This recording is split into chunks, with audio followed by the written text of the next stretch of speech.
Coogs House. All right, in today's football-focused episode, we're going to talk some about Kliff Kingsbury being back on the market. Would we take him back at the U of H Plus?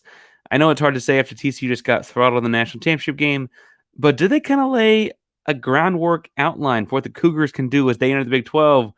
Let's get to it. You are Locked On Cougs, your daily podcast on the Houston Cougars, part of the Locked On Podcast Network, your team every day.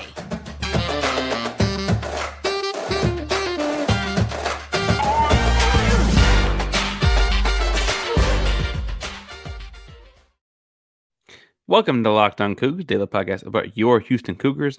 I'm your host, Houston-born teacher and coach, Parker Ainsworth, here to break down all things Cougs. If you're a U of H fan, just a hater can stop by, please be sure to subscribe down below. That way we can be in your newsfeed each and every day. We appreciate you making Locked On Cougs your first listen of the day. Welcome back to YouTube channel. It's good to see you all again. I am wearing my Marcus Sasser t-shirt because we got confirmation that our 250 subscriber winner, right? When we got there, we gave a t-shirt to a subscriber that was commenting often. Anthony and his son got a t-shirt. Shout out to Anthony and his son. They got the Marcus Sasser vintage t-shirt that I've got on right now. Anthony first asked, he said, hey, I want, when I said he'd won, he said, can I get one for my son? I was like, well, you can get one for the both of you. Can do that. So thank you for subscribing and listening, Anthony. Go Cougs. Tell your son we said go Cougs. It's a great place to go to school one day. At 500 subscribers, we're going to do some sort of a giveaway package with Sparkle as they are sitting behind us. To get there, we have to get to 500 subscribers. So you hit subscribe below, help us get there. And you have to be commenting on videos. So tell us in the comments if you can't think of anything to say after listening to some football talk today, whether or not you think Cheez-Its are crackers or chips. All right. So today's episode, we're going to look some at football across the board, kind of a day between basketball games, and they're going to have a couple more days between basketball games under this week too. And so in doing that, first we got some big news for a former Cougar coach, and then some news for the program as a whole. Our first segment is going to be looking at should Kliff Kingsbury come back and coach the Cougars in some form or fashion. And then our second segment, kind of like dive into what that might look like a little bit, but also kind of look at the TCU Horned Frogs' success this season and the program they've built and kind of how that would work for the U of H. And then our last segment, look at like similarities and deep differences between the program TCU has built and kind of where Houston is in that, and like how the things are builds are a little bit different. But first, the big news of the day is that Kliff Kingsbury is out in Arizona. Kliff, you remember, came to the U of H after having been initially coached at Tech by Dana Holgorsen. And Holgorsen came through in that like 08 to whatever that was run. Around 08, in 08, he hired Kingsbury to come on as like a quality control guy, worked with some wideouts, worked with some quarterbacks, etc. And then when they worked together then, and then when Dana went on and got his own head coaching gig, Sumlin promoted Kingsbury to be the OC in Houston for the 2011 season, in which Kingsbury won Offensive Play Caller of the year. Houston that season did average 49.3 points and 599 yards of offense. Legitimate video game numbers in real life. Had this guy named Case Keenum throwing the ball around. He's kind of important. Sumlin went to A&M, took Kingsbury with him, and then a couple years later, Kingsbury actually got to go head coach at Texas Tech, his alma mater again, where Dana coached him the first time. Spent some time at Tech, coached a kid named Patrick Mahomes. Mahomes would then go on to obviously be the Patrick Mahomes you all know and love, like the next Michael Jordan of football, potentially, whatever, right? Kingsbury then got to go from college football. Initially, he was going to end up at USC, but then ended up in Arizona coaching the Arizona Cardinals. Got Kyler Murray. Things went south in Arizona. They paid Kyler a lot of money. Kliff is the odd man out. I posed a question on Twitter, and frankly, the more I think about it, the more interesting I think it is. Would you bring Kliff Kingsbury back in some sort of a assistant coaching role? I'm not sure you're going to dump Dana for him to be a head coach because of the limited success Kliff Kingsbury's had as a head coach. And frankly, Dana has brought in great recruiting classes and had that 12-2 season a year ago, right? And so I'm not sure that's quite the move yet either. But would you, as a fan of the Houston Cougars, or if you're more than a fan, make sure you chime that in as well. But tell us in the comments below if you think you'd bring in Kliff Kingsbury to do something on the staff. I think what's interesting here is the constant comment back and forth I was having with people. Had a couple DMs and a couple people in the actual thread, and then a few people on Facebook, all talking about like, well, he'd have to just be the OC. And I think what's interesting there is like, I guess when I posed the question, I hadn't thought about like, oh, if he was just the OC, there's kind of limited damage in the negative side of things he would do, right? Like at Texas Tech in Lubbock, there was like zero defense being played. But if it's the OC, that's not really up to him anyway, right? When he was at Texas Tech, like there were kind of questions in how the program was being run from a disciplinary standpoint, and that might have been part of the reasons that like you have a guy Patrick Mahomes but can't quite win close games and stuff like that. Again, when he's the OC, it's not quite up to him. Not that Dana's great with all those things either. I think Dana has pros and cons, but that's not up to him in that instance either. I think what's interesting is I posed the question initially thinking there's no way I want that guy back on my program. And by the end of it, I was like, no, I could use some magic juice to come back and give us 50 points a game. That'd be nice heading into the Big 12. I will say this, a familiarity with him and several Big 12 coaches. He did not leave the Big 12 very long ago. His last season in the Big 12 was 2018. A lot of other coaches, I guess not UT Austin or TCU, but a lot of coaches across the conference are kind of in the same spot from 2018, right? I guess as I say that, I was thinking like Oklahoma just recently changed. They're only in the conference for a year though, so screw them. I think what's interesting there though is that like he would come in and immediately knock on every quarterback recruit's door and say, "Listen, I coach Pat, I coach Kyler. I think you got what it takes." If he did, right, and be able to bring, and you'd think with lure, any high caliber quarterback to run this Holgorsen Kingsbury air raid system, and I'd be interested to see the kind of kids you could get to bring in after having gotten to coach those guys in the past. And now we know who Patrick Mahomes is in a different way than we did back when they were at Tech together. Or now we've seen, things fell apart in Arizona, but like that one year they started off like 8-1 or something crazy in Arizona, right? And Kyler was looking crazy, and they had just brought in DeAndre Hopkins, and all those things were going really, really well. The big like game winner, right, over Buffalo that year. That would be a crazy kind of turn of events to bring him back full circle. Admittedly, it'd probably be just a short-lived couple seasons to come back in as the OC, get his reputation back up, and then go be a head coach somewhere else. But I wonder what the deal would be there. The big thing I think that people would say against this, and what I initially thought, is that, he mentioned like about a year ago, I think that's actually just under a year ago, that he would never go back to college coaching, right? That was not going to be his goal. But then the last season happened, and I don't know how many options he's going to have, right? Like, what are the things you're going to hire Kliff to do? Would a pro team really hire him to come in and be their OC? Because there's a whole Sean McVay, Shanahan tree of guys that are kind of getting those like young dude jobs, right? So Kingsbury's not quite in that family tree of coaches either.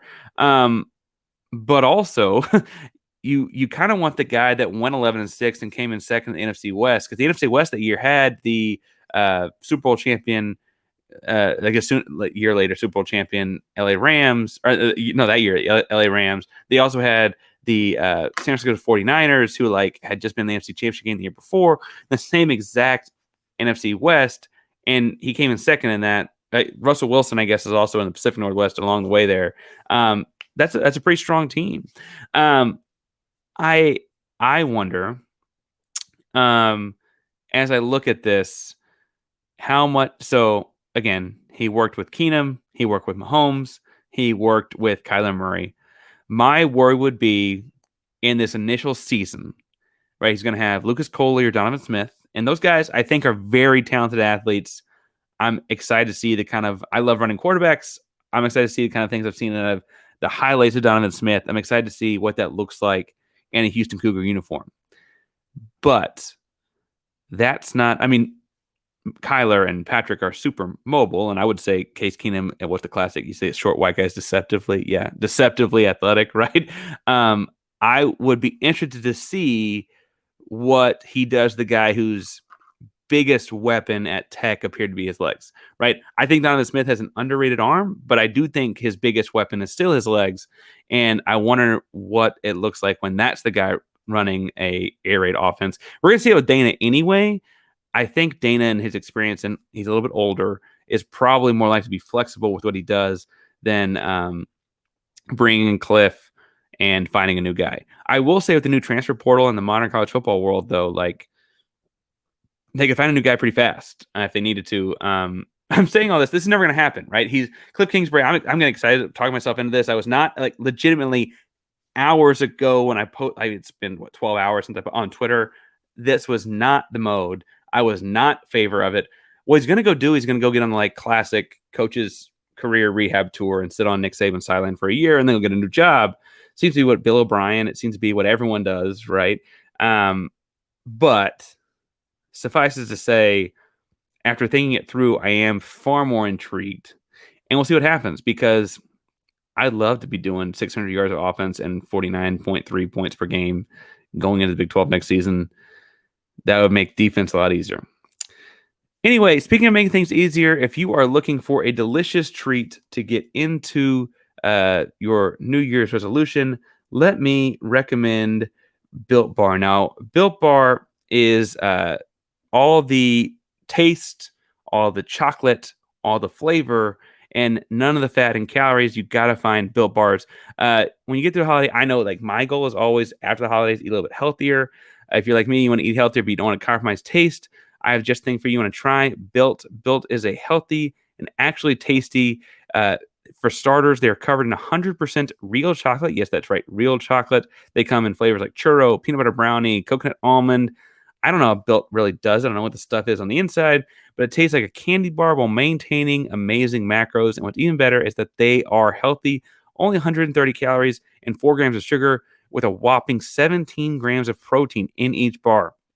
You don't need to wait around and get a box. For years, I've been talking about ordering Built Bars at Built.com, but now you can go get them at your local Walmart or Sam's Club. That's right. Head to your nearest Walmart, walk by the pharmacy section, and grab yourself a box of Built Bars. You can pick up a 4-bar box of cookies and cream, double chocolate, Cocoa Puffs, etc. If you are at Sam's Club, you can run and grab a 13-bar box with their hit flavors, brownie batter, and churro. Trust me, thank me later. If you're looking for my personal recommendation, I think the coconut almond tastes like an Almond Joy, and that's at my alley. And if you like Almond Joys, that one's going to be up yours. So go check out Built Bars at your local Walmart or Sam's Club today. All right. So in our second segment, I don't know that it necessarily requires having Kliff Kingsbury as the OC, but TCU has done something interesting here. And so it sounds weird to talk about them in a positive light if they just got rocked on national television in the national championship game. But they do kind of outline an interesting strategy. Work with me here. A team that was in Conference USA in the aughts that kind of builds a little bit of a program and has some momentum and has some good players come through that make it in the NFL, and then kind of gets in a next level up conference, right? Just like one step up, not quite a Power 5, but then does pretty well in that up until the last year in the conference. Last year in the conference didn't go so great, but then they move in the Big 12 and take a year or two to kind of get adjusted, and then they start winning the Big 12. And then sure enough, they start, being on the edge of the college football playoff, and then they get the national championship game. That's what TCU did, but somewhere in the mix there, you thought I was talking about the Houston Cougars too, right? And I think what's interesting here is in looking at this across the board here, and if you go back to 2001 for TCU, when Gary Patterson shows up, they go 6-6 in Conference USA, right? 10-2, 11-2, and then they dip in 2004 before jumping to the Midwest Conference in the Midwest Conference in 2005. If you look at Houston, when Sumlin shows up in 08, they go 8-5, 10-4, 5-7, 13-1, right? Not the exact same order, but not horribly far off as far as your last 4 years in Conference USA go. And frankly, the deal there was Sumlin goes 13-1 and gets a big time job. That doesn't happen to Gary Patterson. But then in 2012, Houston's last year in Conference USA, they go 5-7. Kind of a similar dip to what happened in the last year TCU was in Conference USA. I guess the big difference here would be 6 of the 7 seasons that TCU was in the Midwest Conference, they had 11 or more wins. They finished in the top 12 of the AP poll. I'll get to why that's important in a second. By my count, 3 times in their 7 seasons in the Midwest Conference. Houston in the American has not been that successful as a whole, although to be fair, they've also spent more time, right? They spent more than 7 seasons in the American Conference, so there's going to be some down years in there as well. For instance, in like 2005, their first season in the conference, they won 11-1 and finished 11 in the AP poll. In Houston's first year in the American Conference, they won 8-5. I'm sorry, they won TCU won 11-2, Houston won 8-5, and TCU finished the year at 11 in the AP poll.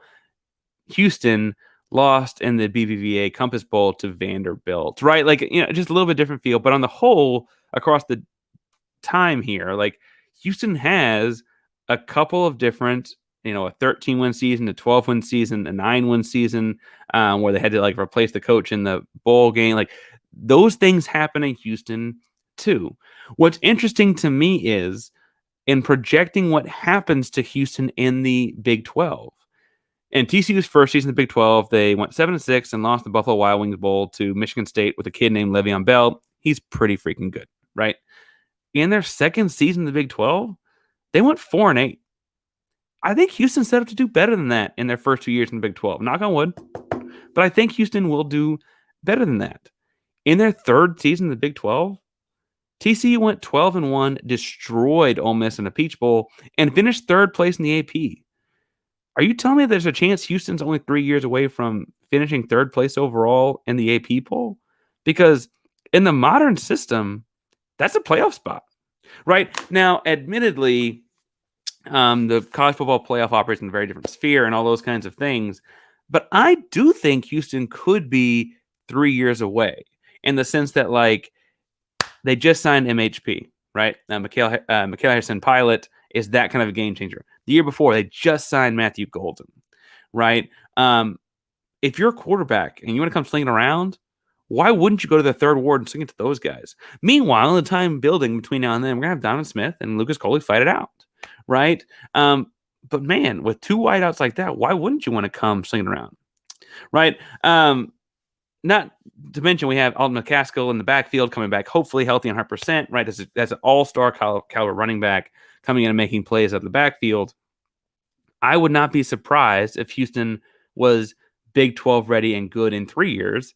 And that's kind of what TCU did. And TCU, when they got ready, was really ready, right? 2015, they're 11-2. TCU is 11-2. Co-Big 12 champ. That's their 4th year in the conference. They're a co-conference champion. This is back when the Big 12 didn't have a conference championship game. Ultimately, not having a conference championship game actually hurt TCU. That's the first year of the college football playoff. So not having a conference championship game means that they don't get to go because they don't get to play in the last week. And they and Baylor both were like, oh, we should go. And then they went, right? But that did mean that they got to go beat Oregon in the Alamo Bowl and finish 7th place overall. Again, 7th place overall would put them in the top 12. They did go on to play Georgia at the Liberty Bowl. They had a dip a little bit in 2016, went 6-7. 11-3, they beat Stanford in 2017 in their bowl game and finished 9th. And then kind of some up and down years. They went like down for a couple of 7-6, 5-7, 6-4. Again, it happens to everyone. 5-7, Gary Patterson this year went 13-2, and then got to national, including a national championship game, lost with head coach Sonny Dykes. So I say all to say before going to my third segment, like, if you were to tell me that Houston doesn't have to be better than 7-6 and 4-8 and those kind of stuff in their first 2 years, whatever order you want to put them in, Houston will do that. I feel very confident Houston will do that. So in our third segment, we're going to talk about some similarities and differences between their programs to that point. Because if you look at the programs to that point, I think what's interesting is that both teams, TCU and Houston, kind of had a dip right before leaving the conference they were in, both between Conference USA and that like middle tier. There's the Midwest. Ours was the American. And then a dip between leaving said conference and the Big 12, right? What's similar about that to me is that that seems to indicate like you could have said about both teams, like, are they really ready for the smoke in the new conference a couple of times? And while they might not have been ready initially, they certainly were very quickly, right? And so I feel confident like Houston can get there as well. I also think it's weirdly unique that they both start off in Conference USA. Maybe that tells us something about Conference USA as a whole, and they kind of had this like in between Group of 5 conference, on the way. Both teams are similar in that they probably get pulled in the Big 12 entirely because they're in recruiting hotbeds. They're not the kind of money-making programs, and at least not initially, that the Texases or the Oklahomas or the Blue Bloods of the world are. But they're a team, and currently the only team in the Big 12 in Houston or the DFW Metroplex. Houston and the DFW Metroplex supply the entire conference with athletes in every sport, right? Like the goal of this was, let's get a team in Fort Worth or DFW. They did that with TCU. The goal of this current move is they need a school in Houston to get Houston kids. Well, if you look at that transfer portal and look at what Sonny Dykes is doing at Fort Worth, he's going out and getting a top-rated tackle named Brockemeyer from Alabama to come back home. They're keeping Dallas kids and getting them to move across that Metroplex, which I think is like an hour and change across, right? They're getting kids to move across the Metroplex up there to come out to Fort Worth and play big-time college football because SMU is not in the Big 12, right? They're keeping those kids there in a way that Houston is going to as well, right? They're keeping kids home. I guess Mikael Harrison-Pilot is not from Houston, but his dad and stepmom played their respective collegiate sports there, and it's felt like home. He's mentioned since he came on his first trip in the 8th grade, like this is home for him. Matthew Golden stayed home, right? Like these kinds of things happen here too. And so continue to build that. I think it's a big, big reason that A, Houston has a shot at success in the Big 12, but B, it's what worked for TCU for sure. And it kind of backfired in the conference, right? You think of bringing the school that's not a blue blood school in a recruiting hotbed, and then they just keep their kids and win the conference, right? Like, ooh, that's not the look you wanted. They both, to be fair, in their most recent coaching hire, SMU's being very recent, but Houston's not being so old, stole their coaches from like-minded schools, right? TCU went and got Sonny Dykes from rival SMU because they saw kind of what he was building at SMU and said, they're not going to pay him what we can pay him with their Big 12 money. And they got him. Houston saw Dana Holgorsen at West Virginia, a Big 12 program, says we want to build ourselves into a Power 5 program. Let's go get that guy. And they did, right? Familiar face, right? He came through as an OC about a decade prior, but they went and got that guy. And I think the similarities, kind of stop there, but only because we're not into the first, TCU has been in the Big 12 since the 2012 season. That's 10 years in the conference. I don't think it will take 12 years for Houston to be at the same kind of competitive level if they do it right as TCU is currently. But they've got a 10-year head start for sure, right? Differences in the two, and this a little darker. The up until Sonny Dykes, which just happened last offseason, which I guess technically is a year ago as we're listening to this at this point, the whole thing was under Gary Patterson, right? And Gary Patterson, I guess, is currently on staff at UT Austin and kind of had an ugly exodus from TCU when it finally all fell apart. Some off the field ugliness too that I don't need to get into. You can go look up, but it was not pretty. But they had one orchestrator over the whole thing that watched the growth, built it in the right direction, had the vision, etc. Houston has had a handful of their coaches kind of yanked out from under them. Sumlin, who had the initial success in Conference USA, got the big payday at A&M, right? We weren't in a position to offer more money than they did back then, right? Tony Levine did the best he could, but then Houston got Tom Herman. That was a big move for us, and less than 2 years later, he's gone, right? We thought Mays Rappaport was kind of the guy. He wasn't kind of the guy, so we go get Dana, right? That inconsistency and that roller coaster of sorts, while the wins and losses roller coaster feels similar in a lot of ways, the coaching carousel roller coaster is not. And I do think that difference matters. I don't think Dana has a bad vision. He talks about having good facilities and those kinds of things. And frankly, while he is no frills, and I wish he was a little friendlier to talk to sometimes.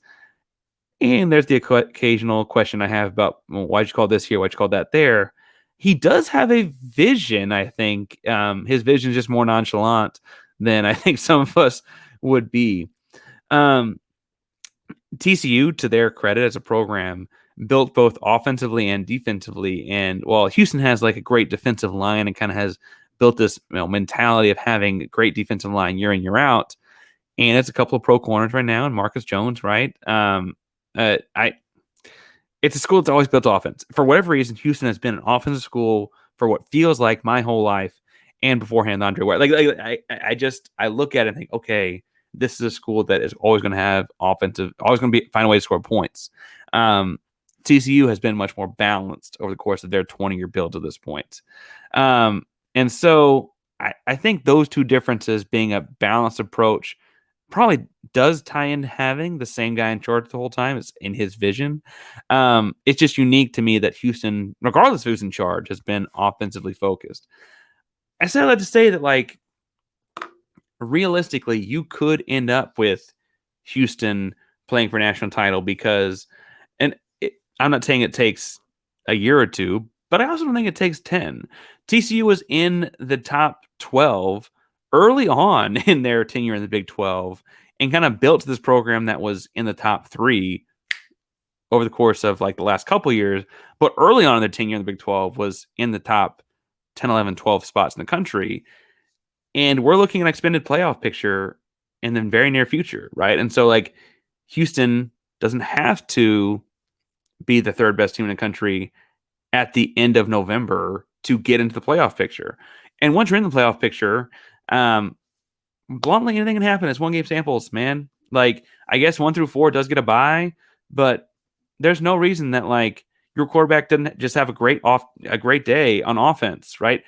Again, we talked about Kliff Kingsbury at the top of the episode. There was a year where Houston was putting up 600 yards on offense. I don't care who your defense is. When you show up to see that kind of a speed and team it in person, it's going to be different than your scout team is, man. It's going to be different. And so Houston continuing to build this in that direction. I'm interested to see how it goes. And Houston gets that 10 spot, gets in the playoff, has a good year. That entices some recruits. We know recruits come faster because of the way the transfer portal works these days. Suddenly the next year, they're winning the Big 12 and into the 6th spot. And suddenly the next year, they're winning the Big 12 by a lot and then the 4th spot. Like, all of a sudden, this thing can turn around really, really fast. I'm not predicting any of that happening the first year or two. Again, it didn't happen the first year or two for TCU.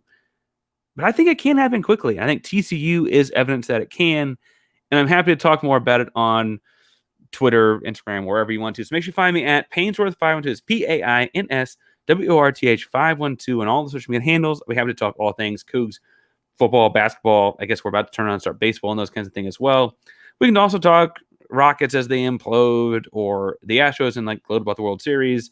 I don't want to talk about the Texans and firing Levy, but if you'd like to, I guess we can try and talk about that as well. I got sneaker. We can talk about sneakers. I'd like to talk about that more than the Texans for sure. So make sure you find me at Painsworth512 to talk all things Houston sports. Thank you all so much for making us your first listen of the day. I guess in light of the celebration of winning the College Football National Championship, I should probably recommend that your second listen be Locked On Georgia Bulldogs. Go check them out wherever you get your podcast for your second lesson of the day. I'm sure they're having a fun time over there after what was a wild championship game and run over the course of 2 years. We'll see what car dealership Stetson Bennett ends up owning one day. Thank you all so much for tuning in the show today. Locked On Cougs, the proud member of the Locked On Podcast Network. Your team every day. Go Cougs.